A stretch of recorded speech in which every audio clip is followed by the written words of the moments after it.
Assalomu alaykum hurmatli kuzatuvchilar. Bu Mening tilim blogi va men Shahzod Jo'rayev. Uzoq muddatli tanaffusdan so'ng sizlar bilan yana bir bor ko'rishib turganimdan bag'oyatda xursandman. Bu vaqt ichida Instagram sahifamga ko'proq e'tibor qaratishimga to'g'ri keldi. Bu uchun meni ma'zur tutasiz. Lekin bu yog'iga YouTube videolarimizni ham ko'paytirishga harakat qilamiz. Va bugun ko'pchilik obunachilarimizga va'da bergan bir mavzu, ya'ni Tog'ay Murodning Otamdan qolgan dalillar asarini birgalikda tahlil qilish uchun tayyorgarlik ko'rganmiz. Xudo xohlasa, birgalikda shu asarni bugun tahlil qilamiz, undagi ramzlarga to'xtalamiz, tarixiy voqealarni tahlilga tortamiz va bu o'qituvchilar va o'quvchilarimiz uchun manfaatli video bo'lishidan umidvormiz. Har doimgidek bizni qo'llab-quvvatlashni, videoga like bosib, uni do'stlaringiz bilan ulashishni, kanalga obuna bo'lishni unutmang. Biz boshladik. Ha, aytgandek, videoni oxirigacha ko'ring. Sababi video oxirida obunachilarimiz uchun ajoyib sovg'a tayyorlab qo'yganmiz.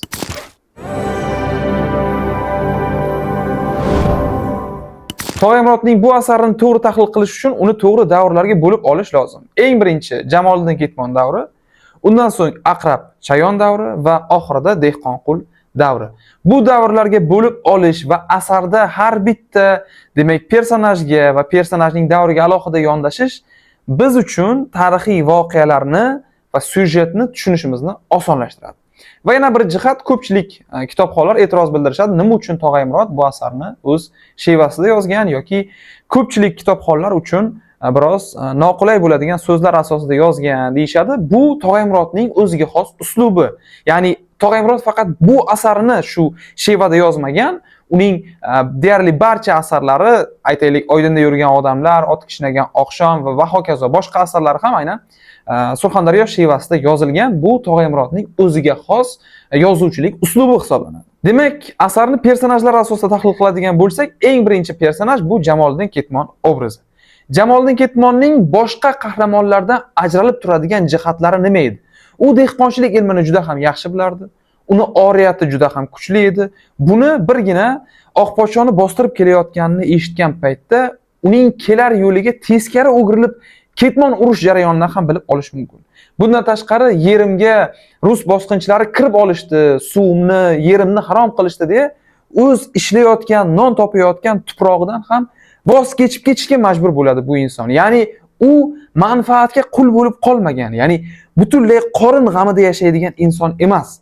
Uning uchun g'urur, oriyat, or-nomus va sha'n birinchi o'rinda turadi, hattoki o'zining, demak, birlamchi ehtiyojlari hisoblangan o'sha rizq va nasibasidan ham bu jihatlar va xislatlar yuqoriroq turadi Jamoliddin Ketmonda. Va shuning uchun ham uni, demak, oriyatli, g'ururli inson deb atash mumkin. Jamoliddin Ketmon yashagan davr Rus imperiyasining Turkiston hududiga endi bostirib kelayotgan davri hisoblanadi. Bu davrda xonliklar o'rtasida kuchli nizo bor edi, boylar davlatni sotishga tayyor edi va bundan tashqari kuchli ichki nizolar, demak, avj olgan edi davlatda. Shuning uchun ham birlik yo'q edi. Garchi bu masala haqida asarda batafsil gapirilmagan bo'lsa ham, ba'zi ishlatilgan jumlalar orqali, demak, bu tarixiy voqealarni ilg'ab olishimiz mumkin. Jamoliddin Ketmon davri aynan mana shunday voqealarga to'g'ri keladi. Asardagi Jamoliddin Ketmon davrida rus bosqinchilari, ayollar, zobitlar, istalgan rus tomonidan bostirib kelayotgan har qanday personaj Oq podsho nomi bilan atalgan. Sababi, bu o'rinda bir narsaga ishora borki, o'sha davrda xalqimizda ijtimoiy va siyosiy bilimlar, o'zini dushmanlari haqidagi qanaqadir, aytaylik, ma'lumotlar ham yetishmagan. Xalqimiz, ya'ni shunaqa bir davrda yashaganki, ular, aytaylik, dunyodan to'laqonli bo'lmasa-da qisman uzilib qolishgan edi. Dunyoviy bilimlardan va umuman zamonaviy siyosatchilik va umuman ijtimoiy jamiyat haqidagi tushunchalardan yiroqda edilar va shu sababdan ham ularda Oq podsho haqida aniq faktlardan ko'ra mifologik, ya'ni afsonaviy qanaqadir tushunchalar ko'proq edi. Va shu sababdan ham Jamoliddin Ketmon davrida butun rus bosqinchilari, o'sha Jamoliddin Ketmonning yeriga bostirib kirgan ayollar ham, uni, demak, so'roqqa tutgan rus zobitlari ham Oq podsho deb nomlangan. Ko'pchilik kitobxonlarning, demak, e'tiroziga yoki qaysidir ma'noda tushunmasligiga olib kelgan holat aynan shu holat bilan bog'liq. Ya'ni u yerda bir nechta Oq podsho bor degani emas. Bu o'rinda har qaysi, demak, o'sha rus zobiti yoki umuman askarlari Oq podsho nomi bilan atalgan. Ular boshqa personajlar, faqat ular uchun umumiy bir nom topilgan. Oq podsho nomi o'zi aslida bir kishiga, ya'ni Rus imperatoriga tegishli nom bo'lgan. Asarda yana bir sahna bor. Bu Skabelovning masjidni to'plardan o'qqa tutib vayron qilish sahnasi va bu sahnada ham rus bosqinchilarining asl maqsadi juda ishonarli tarzda ochib berilgan. Sababi o'sha yerda Skabelovni nutqidan shuni bilish mumkinki, ruslar birinchi navbatda xalqning ishonchiga, tayanchiga, ya'ni uning diniga zarba berishadi. E'tiqodiga, iymoniga zarba berilgan xalq esa bir muddat sarosimaga tushib qoladi. Va shundan so'ng Skabelov aytganidek, ta'lim tizimiga ham to'g'ridan-to'g'ri din orqali zarba beriladi va natijada mamlakatimizga, umuman Turkiston hududiga yangicha, ya'ni ruslar tomonidan belgilab beriladigan ta'lim tizimi kiritiladi. Ya'ni ta'limimiz dasturi ipidan ignasigacha aynan mustamlakachilar tomonidan belgilanib berishi ko'zda tutilgan edi. Rus bosqinchilari bilan suhbatlashgan, demak, keksa oqsoqol timsoli orqali esa o'sha paytda va o'sha davrda jamiyat va Turkiston hududidagi xalqlar rus mustamlakasi va zug'um ostida qanchalik ojiz ko'ringanini his qilish, sezish mumkin. Jamoliddin Ketmon davrining o'ziga xos yana bir tarafi shundaki, bu davrda turkiy xalqlar o'rtasidagi birdamlik ham ochib berilgan. Sababi o'zining yeridan ayrilgan, to'g'rog'i yerini ruslar harom qildi deb tashlab ketgan Jamoliddin Ketmon Qoraqirg'iz yoniga yordam so'rab boradi. Qoraqirg'izga pul taklif qilib, uni yerini sotib olmoqchi ekanligini aytganda, Qoraqirg'iz qirg'izlarning ishi chorva bilan shug'ullanish, o'zbekning tirikchiligi esa yer bilan, dehqonchilik bilan deb unga yerni shunchaki sovg'a qilib yuboradi. Va shundan bilish mumkinki, xalqlarimiz o'rtasida, turkiy xalqlar o'rtasida azaldan birlik juda kuchli bo'lgan. Ular bir-birini mashg'ulotlari haqida yetarlicha tushunchaga ega bo'lishgan va bir-birlari uchun ana shunaqa katta resurslardan va deylik imkoniyatlardan voz kechishga yoki ularni bo'lishishga tayyor bo'lishgan. Buni demak aynan o'sha Qoraqirg'iz va Jamoliddin Ketmon obrazlarining o'zaro suhbatdan ham sezish mumkin. Jamoliddin Ketmon davri o'z yakuniga yetganidan so'ng Aqrab Chayon davri boshlanadi. Demak, Jamoliddin Ketmonning o'g'li edi Aqrab Chayon. Bu davrda esa Rus imperatori taxtdan ag'darilgan va hukumat tepasiga bolsheviklar boshchiligidagi, demak, o'sha Lenin partiyasi, ya'ni kommunistlar partiyasi kelgan edi. Ular endi siyosiy tuzumni butkul yangi ko'rinishga keltirishayotgan edi. Aqrab ana endi otasidan farqli ravishda Rus imperiyasiga qarshi emas, bu yerda kommunistik rejimga qarshi kurashadi. Chunki kommunistlar hokimiyatni qayta egallaganlaridan so'ng o'zlari, ya'ni imperatorlik davrida boshqarilgan hududlarni yana qayta egallashga kirishishadi va Turkiston hududi ikkinchi marta Rus bosqinchiligiga ro'baro keladi. Aqrab Chayon esa mana shu jarayonda ruslarga qarshi chiqqan qahramonlardan biri edi. Va shu o'rinda bir tarixiy haqiqat yanada oydinlashadi. O'sha paytda xalq ichidan turib rus bosqinchilariga qarshi, rus aytaylik mustamlakasiga qarshi, kommunizm, bolsheviklarga qarshi kurash olib borgan xalqning, millatning asl yigitlari ruslar tomonidan bosmachi deb e'lon qilinadi. Ya'ni Aqrab Chayon o'z hududini, o'z ona tuprog'ini, o'zi tug'ilib o'sgan joylarini himoya qilayotgan bo'lsa ham, rus bosqinchilari tomonidan bosmachi deb e'lon qilinadi va yoppasiga mana shunaqa yigitlar, ana shunaqa mard o'g'lonlarga qarshi kurash ochiladi. Va uzoq yillar davomida xalqimiz ko'z o'ngida mana shunday mard yigitlar bosmachi, ya'ni xalqni o'rtasidan chiqqan qanaqadir buzuq g'oyali, g'arazli niyatli insonlar sifatida ko'rsatilgan, hattoki ko'plab hozirgi kunda ham o'qilayotgan tarixiy romanlarda, xususan Shuhratning oltin zanglamas asarida ham bosmachilar deb ta'riflangan obrazlarning aksariyati o'zining yurtini, tuprog'ini ozodligi uchun kurashgan insonlar edi. Aqrab Chayon Rus mustamlakasining asl mohiyatini juda chiroyli tushuntirib bergan personaj. Sababi uning tilidan yangragan mashhur jumlalar bor. Ya'ni hech qachon madaniyatli, ma'rifatli qilaman degan, yordam beraman degan millat qurol ko'tarib kelmaydi. Qizil bu xayrli rang emas, undan hech qachon yaxshilik chiqmaydi, deydi Aqrab Chayon. Va bu o'rinda u rus, demak, kommunistlarini va bolsheviklarini g'oyasini juda ajoyib tarzda, juda aniqlik bilan ilg'agan edi.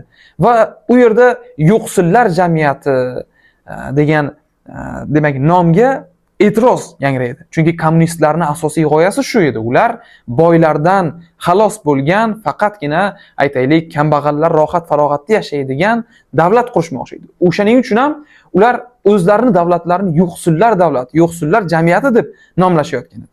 Aqrab Chayon esa buning ustidan ochiqdan ochiq kuladi. Ya'ni bu yo'qsillar jamiyati emas, bu yo'qsizlar jamiyati deydi. Sababi xalq o'z dinidan, o'z tilidan ayrilyapti, o'z qadriyatlaridan, umuman qarindosh urug'laridan, xalqaro darajadagi o'sha aytaylik qavmlaridan, turkiy birdamligidan ayrilayotgan paytda uni endi hech qanday bir aytaylik o'ziga xos jihatlari qolmadi. Oddiy aytaylik o'sha Aqrab Chayon tili bilan aytilganda yo'qsizlar jamiyatiga aylandi o'sha paytdagi jamiyat. Aqrab Chayon davrining xarakterli jihatlaridan yana biri shundaki, bu davrda turkiy xalqlar o'rtasiga solinayotgan nizo yaqqol ochib beriladi.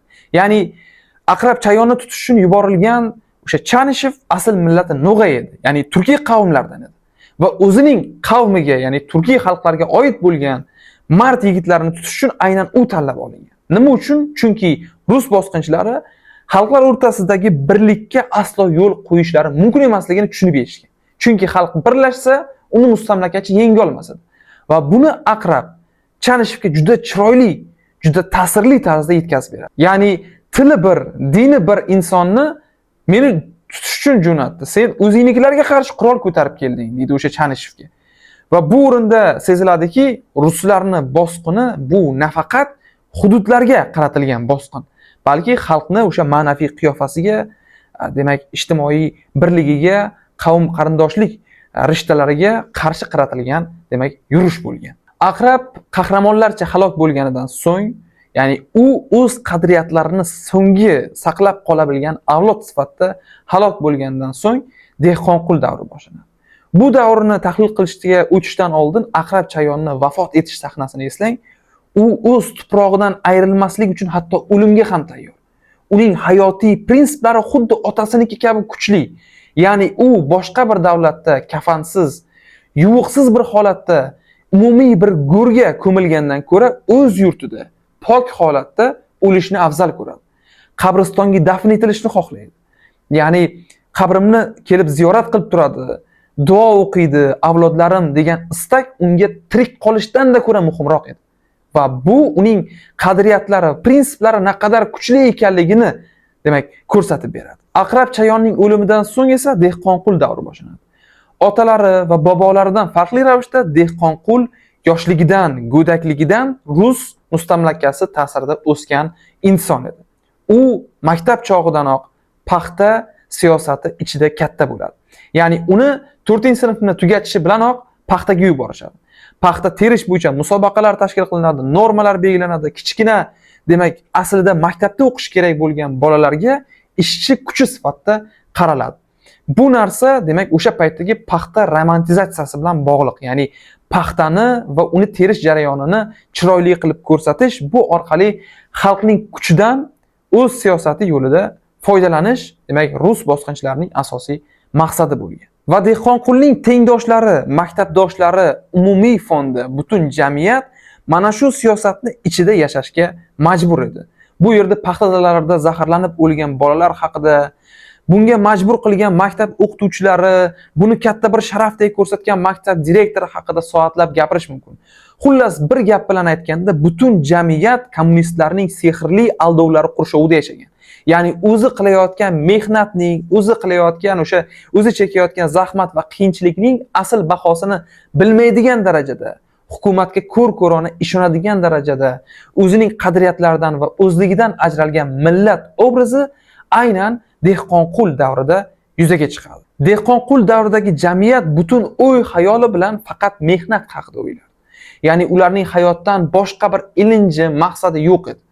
Ularning, demak, butun o'y xayoli paxtada, paxtani vaqtida terib olish, uni aytaylik vaqtida topshirish bo'yicha, rahbarlarning bema'ni talablarini vaqtida bajarish bo'yicha faqat kuni mehnat bilan o'tadigan jamiyatni aynan biz Dehqonqul davriga kelib bilishimiz mumkin va bu nom ham Dehqonqulga majoziy tarzda berilgani shubhasiz. Eng achinarlisi, maktab o'quvchilarining qanchalar og'ir sharoitda mehnat qilayotgani, ularni aytaylik oddiygina badrafxonadan, ya'ni hojatxonadan mahrumligi va paxta tera olmagan murg'ak go'daklarni ma'lum bir muddat go'shtsiz qoldirish, umumiy ovqatlantirish, bitta kosada ikkita, uchta bolaga ovqat berish va inson qadr-qimmatini uni qilayotgan mehnati bilan o'lchash aynan bu bolalarga ham taalluqli ekanligi o'sha davrning naqadar dahshatli bo'lgani, xalq to'la to'kis zug'um ostida bo'lganligini, paxta siyosati va umuman paxta masalasi millatning qadrini va sha'nini, qadriyatlarini naqadar toptaganini asar orqali tushunib olish mumkin. Dehqonqul davrining boshqalardan farqlanib turadigan yana bir jihati bu ayollar masalasi. U yerda ayol qadr-qimmatining naqadar ayanchli ahvolda ekanligiga bir e'tibor qiling. Masalan, dehqonqulning ayoli oddiygina yangi atlas kiyishni qanchalik orzu qiladi. O'zi yashayotgan hududdan tashqariga chiqishni, sayohat qilishni, jilla qursa Samarqandga, Toshkentga borishni qanchalik orzu qiladi. Lekin oddiy dehqonda bu imkoniyat yo'q. Hattoki yangi kiyim olishga imkoniyat yo'q. Ayol muttasil mehnat oqibatida oddiygina uyquga zor. Ya'ni u qandaydir moddiy ehtiyojlardan oldin o'zining jismoniy ehtiyojlarini ham qondira olmaydi. Ya'ni oddiygina to'yib uxlash baxti unda yo'q. Erta-yu kech ish bilan band. Va yana bir sahnada dehqonqul ayolidan butifos hidi kelayotgani, usti-boshiga qarolmay qolganini ko'zdan kechiradi. Va aynan shu sahnadan bilib olish mumkinki, ayol kishi o'z jozibasini, o'z ayollik, aytaylik, chiroyini asray olmagan, saqlab qola olmagan jamiyatda, demak tushunish mumkinki, insonlarni o'ylashga ham vaqtlari yo'q. Ya'ni butun kun davomida ular mehnat qilishga majbur va ayollar ham shuni ortidan o'z jozibasini yo'qotib, aytaylik, butun to'la to'kis mehnatga sho'ng'ib ketishgan. Buni Dehqonqulning onasidan olingan intervyudan ham bilish mumkin. Ya'ni ismim Paxtaoy, tug'ilgan joyim paxta dalasi va butun hayotdan maqsad paxtaga qaratilgan edi. Bundan tashqari Dehqonqul davrida sovetlar yurtimizga olib kirgan soxta dabdababozlik ko'zga tashlanadi. Ya'ni raisning uyida mehmonlarga to'la to'kis dasturxon tuzab berilgan bir paytda qo'shni dehqonning dasturxonida necha oylardan beri go'sht yo'q. Mehmonlariga aytaylik dabdaba uchun qo'yayotgan anorlarini dehqon bir oylik topayotgan maoshiga olib kelyapti. Bolalari uchun oddiy xurmo mevasini qo'ya olmaydigan darajada shunchalik qiyin ahvolda, qiyin vaziyatda yashayapti. Va bundan bilib olish mumkinki, uning moddiy ahvoli o'ta ayanchli darajada bo'lsa ham buni ko'rsatishga haqqi yo'q.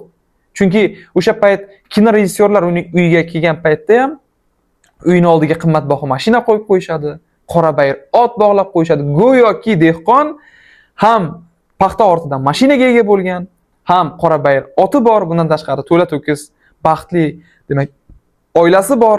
Ana shunday tarzda uning hayoti dabdabali, chiroyli qilib ko'rsatishga harakat qilinadi. Bundan tashqari paxta dalasida mehnat qilayotgan ayollar fransuz atirlaridan sepib, aytaylik, lablariga pomada qo'yib, lolab deya ta'riflangan pomada qo'yib, chiroyli bir holatda mehnat qilayotganlari televideniya orqali ko'rsatilgani, bu o'sha paytdagi sovetlar xalqni, demak, hayotini naqadar ko'pirtirib, dabdababozlik bilan ko'rsatgani va dabdababozlik illati ana o'sha paytda bizning qonimizga singani, bizning xarakterimizga o'tirib qolganini bilib olish mumkin. Va bu o'rinda televideniya o'zining asl maqsadidan, o'z asl ildizidan uzilib qoladi. Ya'ni televideniya o'zi aslida xalq hayotini, uning ijtimoiy muammolarini ko'rsatish kerak bo'lgan bir paytda ortiqcha dabdababozlikni, aytaylik, yolg'ondan ko'pirtirilgan to'kin sochin hayotni ko'rsatish bilan band edi. Asar so'ngida mehnatlarining natijasini ko'rish kerak bo'lgan Dehqonqul hayoti ayanchli yakun topadi. Uning ayoli yonib ketdi. Uning onasini umri paxta dalasida o'tdi. O'zi esa qilgan mehnatlariga rahmat eshitishni o'rniga, mukofot olishni o'rniga, aytaylik, qamoqxonada yoki tuhmatlar ortidan surgunda umrini oxirini o'tkazadigan bo'ldi.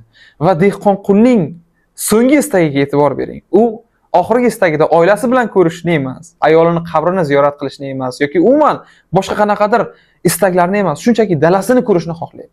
Nima uchun odam qanaqa qilib bunchalik dalasiga oshiqishi mumkin? Sababi uning hayotidan yagona maqsadi bilimi bor joy, bilimi salohiyati yetadigan joy paxta dalasi edi. U shunday ahvolga solib qo'yildi. Ya'ni dunyoviy tafakkurdan, diniy bilimlardan, qadriyatlardan, o'zligidan mahrum qilingan xalq, boshidan oyoq mehnatga botirib qo'yilgan xalq oxir oqibatda shunga ko'nikdi o'zligidan ayrildi, qadriyatlardan mosuvo bo'ldi va Dehqonqulga o'xshagan insonlar jamiyatda paydo bo'la boshladi. Ya'ni butun umrini paxta dalasiga, mehnatga sarflagan, butun yorug' dunyoda shundan boshqa narsani bilmaydigan, shundan boshqacha hayotni tasavvur qila olmaydigan insonlar, personajlar paydo bo'la boshladi va bu ochiqdan ochiq, ayovsiz tanqid qilingan.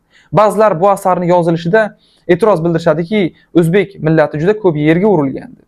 Aslida insonni o'stirishi mumkin bo'lgan yagona, demak, stimul, ya'ni turtki bu o'ziga qaratilgan ayovsiz tanqid. Agar Tog'ay Murod boshqa bir millat vakili bo'la turib o'zbeklarga nisbatan mana shu tanqidlarni yog'dirganda, balki bizni bu da'vomiz asosli bo'lardi. Ya'ni u o'zbek xalqini haddan tashqari yerga urgan. Lekin Tog'ay Murod ham o'zbek vakili edi. O'zbek xalqining bir o'g'li edi. U o'ziga qaratilgan achchiq tanqidlarni umuman xalq o'ziga qaratilgan deb his qilishi va ayni o'sha paytlarda bizga majburan singdirilgan, aytaylik, qandaydir illatlardan xalos bo'lish uchun har kun harakat qilishi, dehqonqullar ko'paymasligi uchun bilim olishga, rivojlanishga har kun harakat qilishi bu ham qarz, ham farz. Bu asar asosida ishlangan kinofilm bilan asarning ayrim o'rinlarda farqlar bor. Buni ham filmni ko'rib, ham kitobni o'qigan kitobxonlar, umuman film ixlosmandlari bittada ilg'ab olishadi. Lekin agar faqat filmini ko'rganlar bo'ladigan bo'lsa, men albatta asarni o'qib chiqishni ularga tavsiya qilardim, chunki asar filmga qaraganda yana ham ta'sirliroq, yanada ishonarliroq qilib ishlangan. Ana endi obunachilarimiz uchun tayyorlab qo'ygan sovg'amizga keladigan bo'lsak, mutolaa ilovasini hammamiz bilamiz. Bu ilova xalqimizning kitobxonligiga naqadar katta va ijobiy ta'sir qilayotganidan ham hammamizning xabarimiz bor. Mana shu loyiha bilan hamkorlikda biz siz uchun ajoyib sovg'a tayyorladik. Bu sovg'ani qo'lga kiritish uchun siz Otamdan qolgan dallar asari haqida, demak, izoh qismida o'z fikrlaringizni qoldiring va biz eng zo'r izohni Telegram sahifamizda aniqlaymiz. Aynan YouTube sahifamizga qoldirilgan izohlar orasidan tanlaymiz va eng zo'r izoh yozgan, demak, obunachimizga Mutolaa Premium ilovasidan bepul obunani taqdim etamiz. Video siz uchun manfaatli bo'ldi degan umiddaman. Agar video sizga manzur kelgan bo'lsa, unga like bosishni, do'stlaringiz bilan ulashishni va kanalimizga obuna bo'lishni unutmang. Keyingi videolarda, darslarda, tahlillarda uchrashguncha xayr, salomat bo'ling.